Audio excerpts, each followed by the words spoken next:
When I first started working on my research, I had no idea how much it would eventually be worth.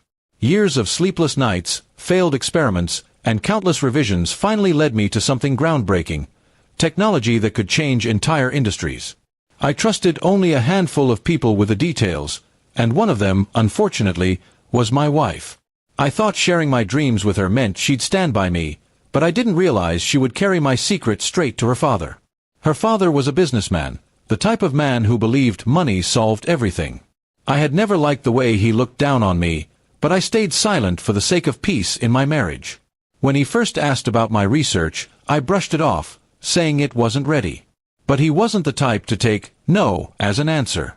I should have known something was wrong when my wife suddenly became distant. She'd ask strange questions about my files, where I stored backups, and who I trusted with my work. I assumed she was just showing interest, maybe finally supporting me. I couldn't have been more wrong. One morning, I walked into the kitchen to find her father on the phone, talking about figures that sounded strangely familiar. The numbers made my stomach drop. Later that day, I discovered my entire project had been sold to a massive corporation for $37 billion. I didn't see a single cent. My wife and her father had signed the deal behind my back, claiming the rights as if the research was theirs. I confronted her, shaking with rage, but she only smiled coldly. "You're just a scientist. You never would have made that money without him. Be grateful." Her words cut deeper than a knife. Years of sacrifice, gone in an instant. And she expected me to be thankful. For a while, I felt destroyed. I considered giving up entirely. But then something inside me snapped. I decided if they thought they could play with me, they had no idea who they were dealing with. Revenge wasn't about money, it was about pride, and I was going to take everything from them in a way they'd never forget. I still had access to certain parts of my research, notes and formulas that weren't included in the files they stole. I refined them, created a new, more advanced version of the project, but this time I did everything in secret.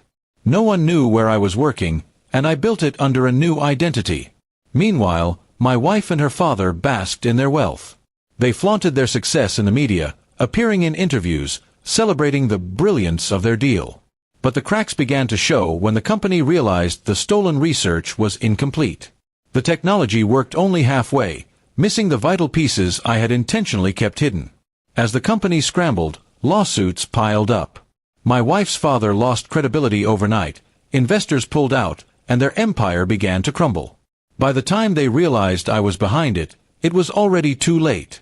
I revealed my new version of the research to the world under my own name. It was more powerful, more effective, and this time I partnered with ethical investors who respected me. My project soared, leaving theirs in the dust. Within months, I was celebrated globally as the true innovator. My wife came crawling back, tears in her eyes, begging for forgiveness. She said she had been manipulated by her father, that she never meant to hurt me. But I had seen the greed in her smile that day in the kitchen, and I knew better. Forgiveness was out of the question.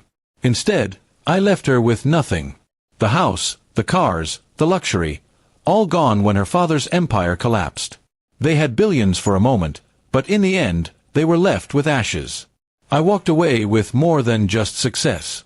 I had my dignity, my name cleared, and a future they could never touch. And as for revenge, it wasn't the billions I gained that mattered. The priceless part was watching them lose everything they had stolen from me.